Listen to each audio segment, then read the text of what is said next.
people still wonder if maintenance costs of electric motors differ from conventional engines. Let's look into it.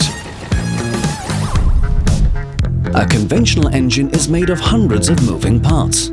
That's hundreds of reasons why your car might need fixing someday.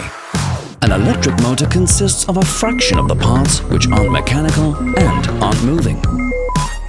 That also means no changing of engine oil, oil filters, or drive belts at all, which makes electric cars more reliable, easier to fix, and low cost in the long run.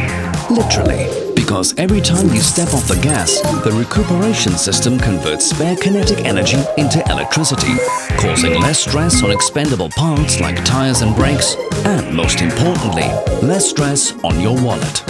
So relax and put yourself in for a service instead of your car. And the cherry on top, Kia serves you a 7-year warranty that always keeps you covered. Stop wondering, start driving. Kia, the power to surprise.